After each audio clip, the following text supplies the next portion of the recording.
We see your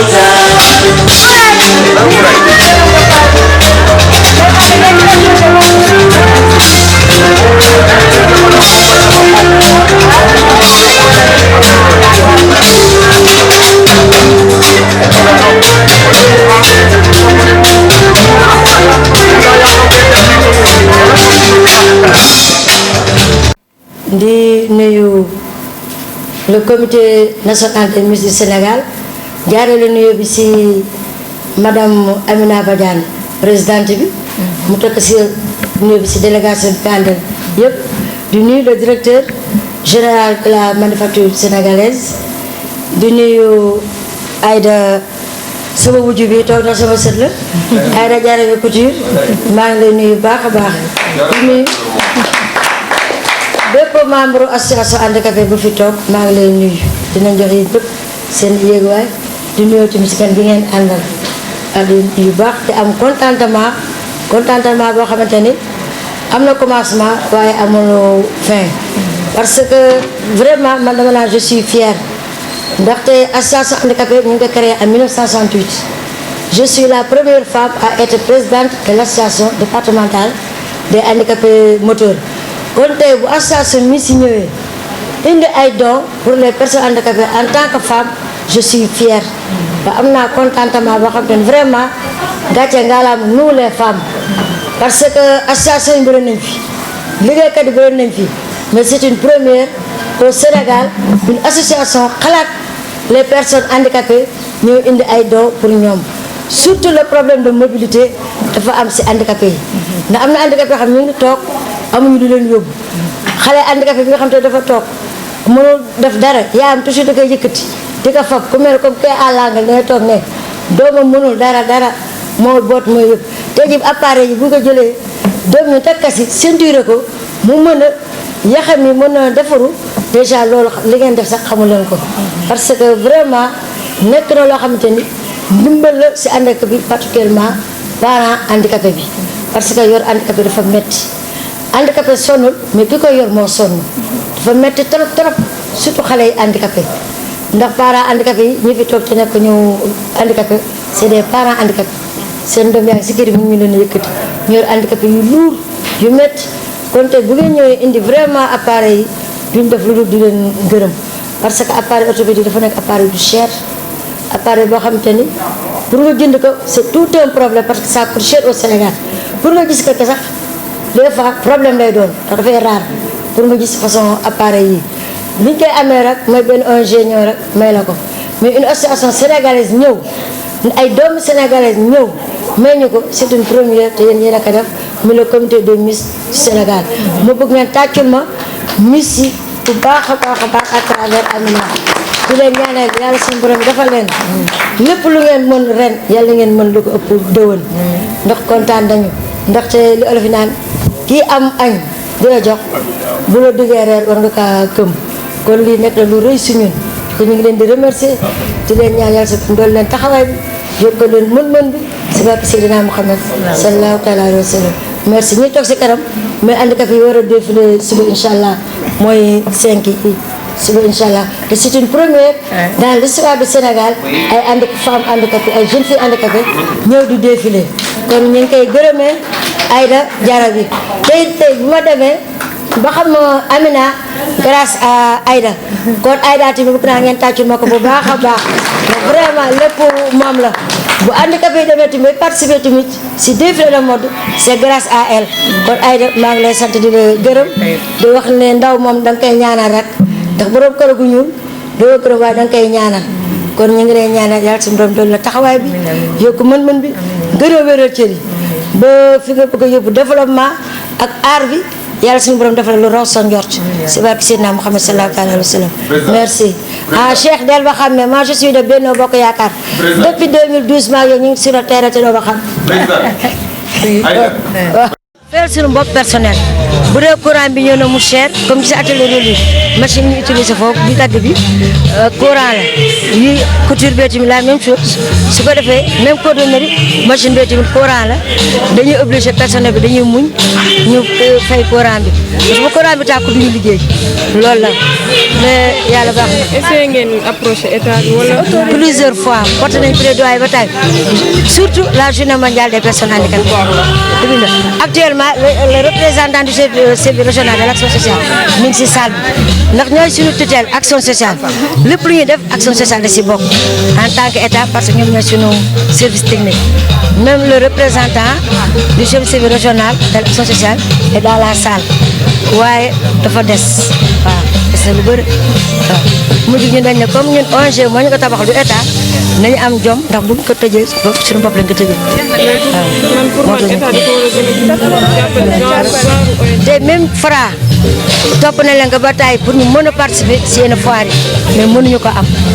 waaw. mais il faut pas se décourager il faut à chaque fois ngeen def. ñun bu ñu doon découragé heure bi sax bi tëj nañu ko. surtout tey am na ñoo xam ne ñi si atelier dem nañ ba li ñuy liggéey si lañ takk jafa yor seen liggéey waaw moo tax ñu bettee borom salon bi et le soutien de la famille seen kër bu juddu jotee mooy jënd xar jàppale papaam te gis nga ko ak handicapam day raam yor bus-bus xam ku nekk jom ngay def si relure bee tamit moom it day raam yor fauteuil roulant di liggéey di jàppale ay famille si li muy liggéey si la takk jabate ba yor doomam ba doomam bi ñuy def kii nabu doo bi moo jël prix en or bi jël 2 médailles en or donc xam vraiment merci.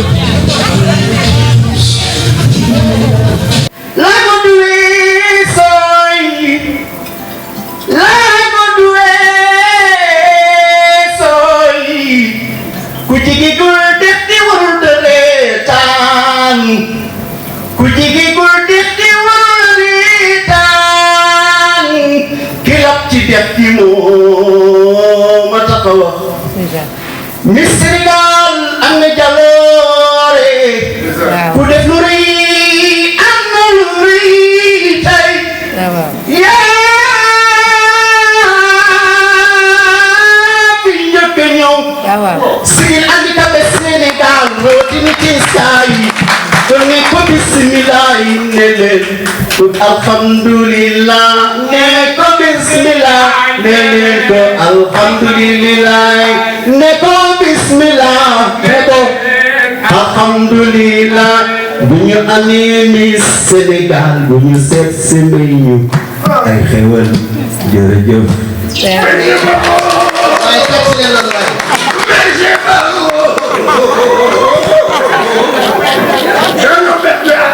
Merci beaucoup. Merci ça. Et ñu tàcc mbiru Diallo bu baax. ANHMS di nuyu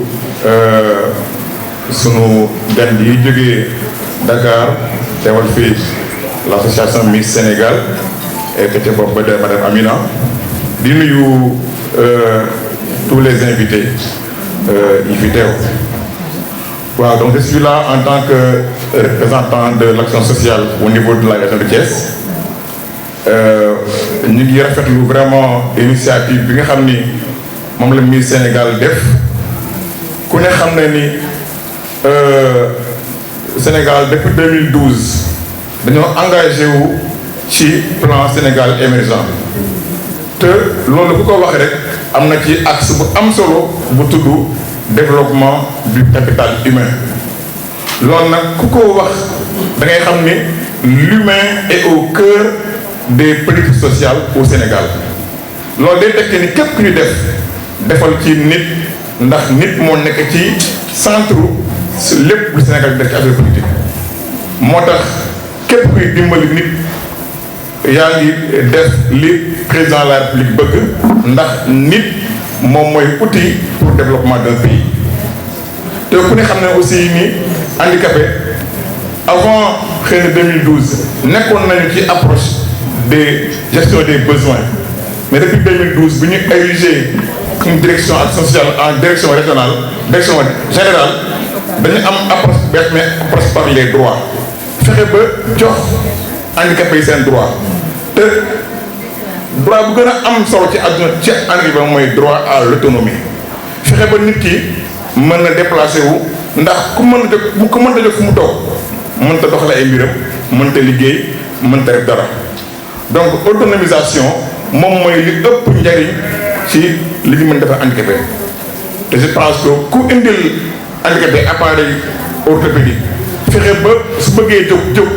dem liggéeyi dem wuti dox ay yitteem defal nga ko autonomisation kon je pense que vous avez fait le bon choix vous avez répondu à l'appel du Sénégal en termes de politique sociale fexe ba handicapé yi mën di bokk ci réew mi bokk ci décision yi di bokk ci fa ñu nase te loolu lu ko waral moom nga mën a déplacé wu nga mën a dem ci ay rencontre mën a dem ci dem jàngi école mën a dem liggéeyi mën a dem def sa yitte mën a dem def lépp nga koy def kon je pense qu'ils ont fait le bon choix mais fexe ba appareiller handicapé yi ba ñu mën a am leur propre moyen de déplacement kon yaakaar naa ni vous avez fait le bon choix li ngeen def méngoo na ak sunu réew li mu bëgg méngoo na ak gisunu borom réew mi may fexe ba handicapé yi du ñu nekk indépendant rek ñu leen di yóbbu di leen indi di leen diriger di leen won alors que am nañu xel am nañu xalaat am nañu ay compétences kon je pense que vous avez répondu à l'appel vous avez compris la démarche du gouvernement et je pense que seen acte bi dina amal solo trop handicapé yi ndax ñu leen may lu defee mooy l'autonomie nag moom mooy la première marche à monter pour aller vers l'indépendance et l'insertion sociale maa ngi remercier vraiment mi Sénégal di ñaan yàlla incha allah acte bi mu am impact ci handicapé yi ba incha allah ñu gis seen bopp ci développement Sénégal waa ngay jërëjëf salaamaaleykum wa rahmatulah. Merci beaucoup monsieur Kane. wax dëgg yàlla dañ koy rafet di leen ñaanal fi leen bëgg a egg suñu borom eggal leen parce que xam naa ni commencement la rek yéen yàlla na ko yàlla eggale di remercier aussi handicapé yi nga xamante ni ñëw nañ recevoir tey di déglu bu baax nag di kontaan ci président muy sama tooma Yacine Ba vraiment jàmbaar la ma leen gën a wax ngeen appuyé ko kenn la Thiès di sero Thiès la ma bëgg handicapé yi tay ko ndax ñu di kon jërë ngeen jëf maa ngi déglu bu baax nag. J'ai juste fait de l'accompagnement. C'est une amie que je suis depuis qu'elle a démarré son activité, ses activités au niveau du lycée. Je salue Aïda, je salue l'ancienne Miss, je pense qu'on n'a pas eu l'occasion de la présenter, justement. Et donc, je me réjouis juste de cette assemblée, mais surtout de l'action qui est menée à travers ce rassemblement-là. Un geste de générosité que Amina a bien voulu réaliser aujourd'hui. Nous ne pouvons qu'être très attentifs à ce geste-là, parce que je pense que le pays a besoin des personnes influentes qui vont chercher des moyens pour accompagner ce que on pourrait appeler la frange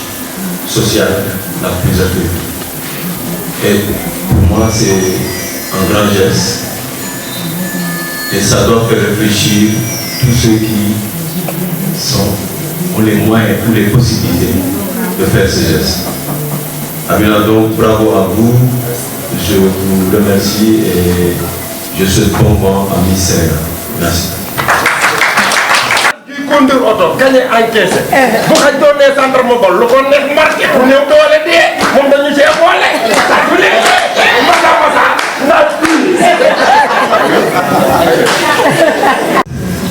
qui répond toujours à l'appel de la population thiessoise.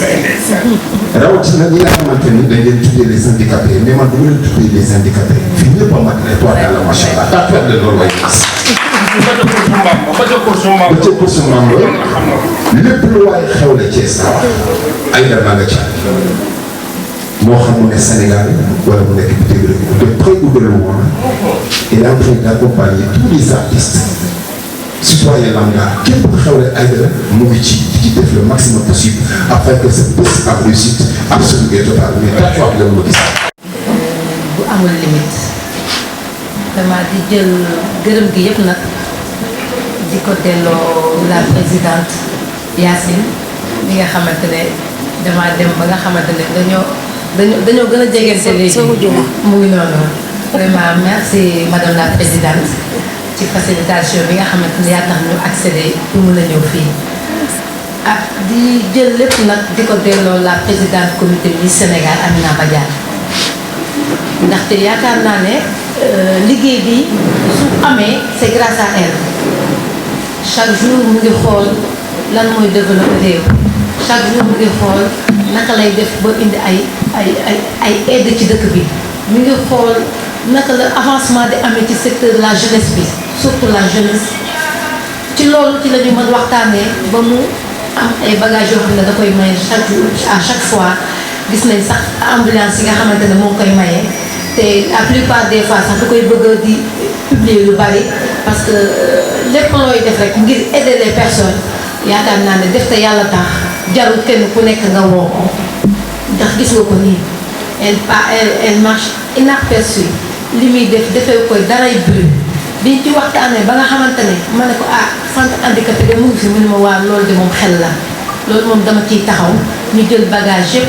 jox leen ko aider leen ci ma ne ko loolu de boo ko defee defal ko waa Thiès defal ko sa bopp en tant que Thiessois defal ko Sénégal gi yëpp ndax def naa centre handicapé ba ñi fa nekk ñëpp bari na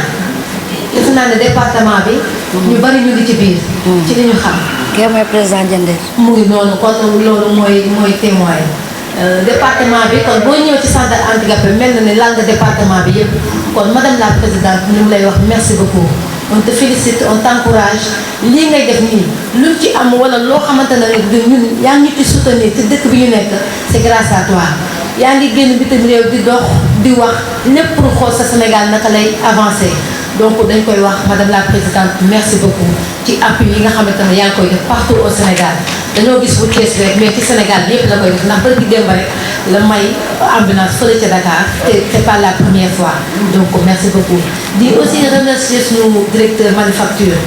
yaakaar naa ñun ci wàllu culture bi ñuy dox bokk na ci li nga xam ne facilité nañu li ñuy def ndax saa yi ñu fëggee buntu manufacture mu ne seen kër la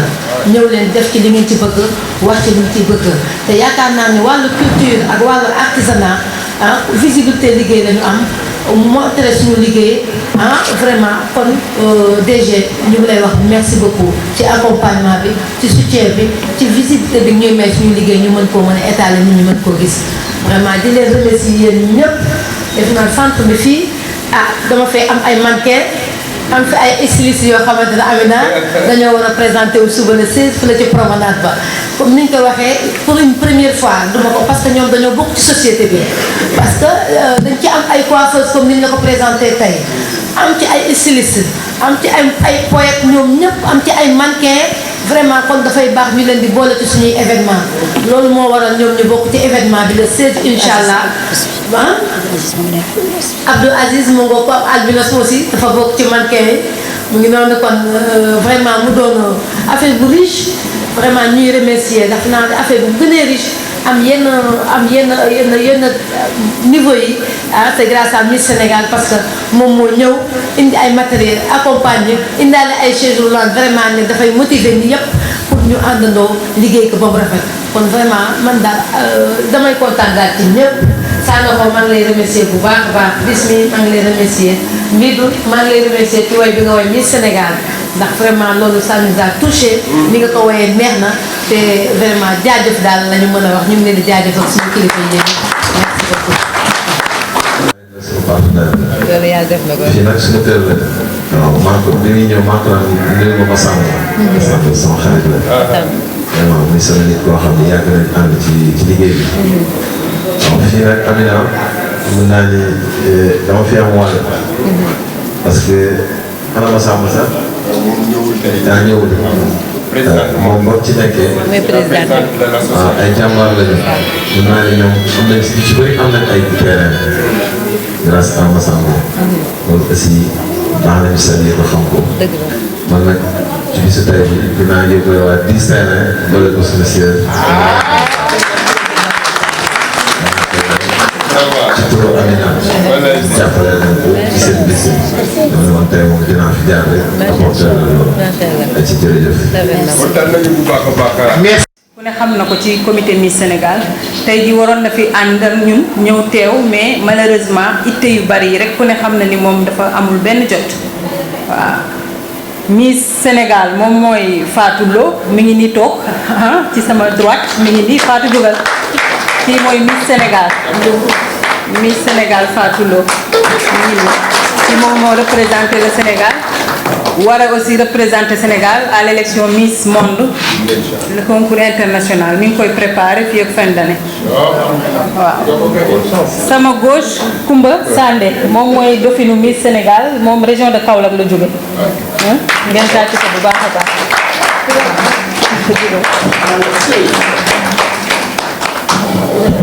Mamadou Ndiaye nag moom kooku moom c'est un ami de longue date kooku mënumaa wax lu seq yëpp waaw di la nuyu di nuyu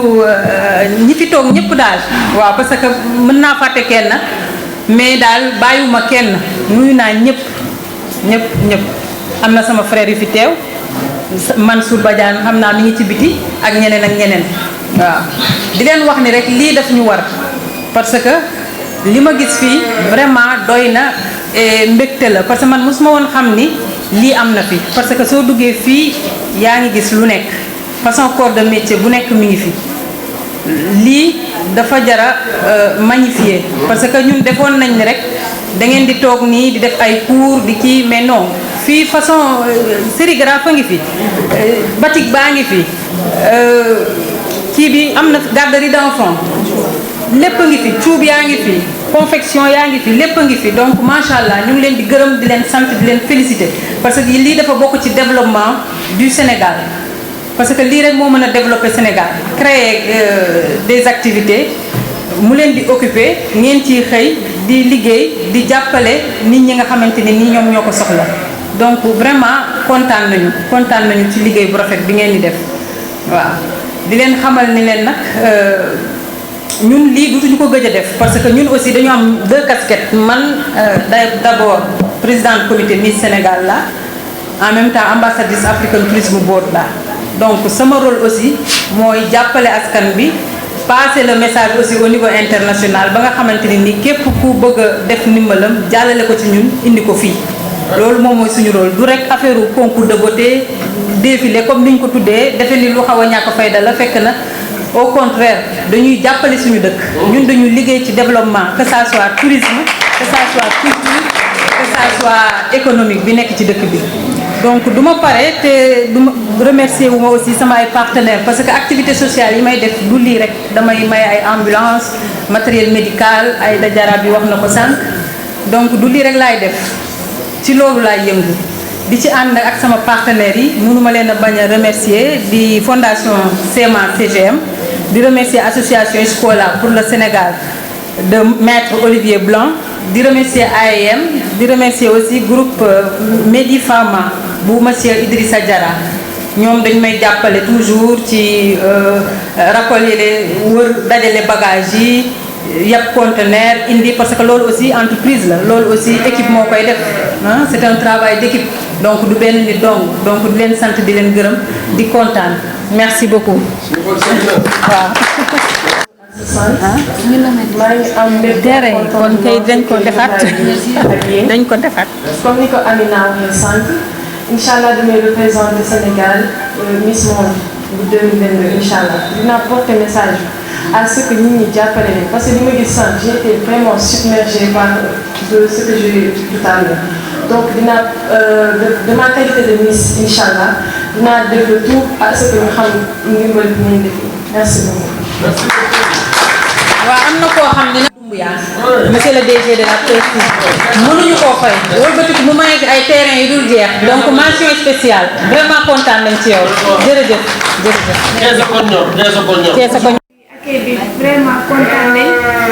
te gis nañ métier yu bëri yu fi nekk te en tant que ambassadrice du Sénégal dinañ fexe à ce que message bi ñu ut ku leen dimbali parce que ay jàmbaar ngeen vraiment liggéey yi ñu fi gis rafet na te incha allah message boobu dinañ ko transmettre pour ngeen am ku leen jàppale. et on leur souhaite bonne chance. Et qu'elles ramènent la victoire de la Coupe mondiale au Sénégal. Parce que c'est une fierté, pas seulement aux Miss, mais une fierté pour la population du Sénégal. Donc on leur souhaite bonne chance et une bonne victoire. D'abord, je suis thiessoise. J'habite ici, j'ai mes parents ici à Thiès. Donc c'est pour cela que j'ai choisi la région de Thiès. J'ai fait mon enfance. Donc c'est pas seulement Dakar, parce qu'il faut aussi décentraliser les activités. Donc c'est pour cela qu'on a prévu de venir au centre handicapé de Thiès pour pouvoir donner un peu de matériel orthopédique, pour aussi les rendre mobiles. Parce qu'on sait que pour se déplacer, c'est un problème pour les handicapés et il faut les rendre autonomes. Donc c'est dans cette dynamique que nous sommes là pour les aider et les accompagner. C'est une mission du comité Miss Sénégal, le volet social, vous y tenez? J'y tiens parce que Miss c'est aussi ambassadrice. On doit aussi servir la population.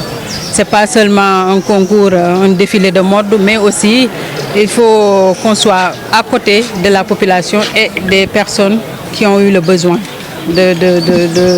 d'assister, d'assistance et aussi les soutenir. Nous sommes là pour eux. Le Miss Sénégal va représenter le Sénégal au Miss, disons, à Miss Monde. Oui. Comment comptez-vous l'accompagner? Oui, d'abord, c'est un défi qu'on a relevé il y a quelques années, je peux dire il y a 3 ans, parce que le Sénégal n'a jamais participé à l'élection Miss Monde. Et Dieu merci, à travers mes relations et tout, j'ai pu faire retourner le Sénégal à l'élection internationale. Et là, on est en train de préparer, d'abord améliorer la langue en anglais, parce que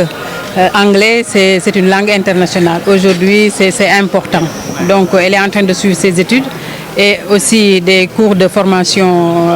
des cours de formation de démarche, parce qu'il y a aussi la démarche. Il y a aussi il y a beaucoup de formations qu'on est en train de, que ça soit le comportement aussi, ça joue, parce qu'il y a l'éducation. Donc on est là et on va l'accompagner dans sa mission parce qu'on veut amener la couronne ici au Sénégal pour une première fois. Parce qu'il y a Côte d'Ivoire qui a gagné Miss Monde Afrique et les Sénégalaises sont très belles, pourquoi pas le Sénégal. Donc cette année on fera tout pour que le Sénégal vraiment sera sur le podium. Votre partenariat avec le Centre Handicap, c'est un début, on peut s'attendre à des perspectives? Bien sûr, parce qu'après cette cérémonie, on va essayer de lancer le message au niveau aussi des partenaires à l'international pour encore mieux faire. Donc nous sommes là et ils peuvent compter sur nos soutiens et vraiment ça ira. Merci. Centre handicapé bu Thiès. lan moo leen poussé ngeen xalaat ñëw indi leen dimbal bi? waaw tey lu ñu poussé ñu ñëw Thiès parce que man je suis thiessoise fii laa dëkk yaroo fi màggee fi jànge fi ci lycée Malick Sy bi donc bu ñuy def ay activités du rek Dakar lañ koy yemale mais aussi dañuy décentraliser parce que fii aussi am nañ fi comité d'organisation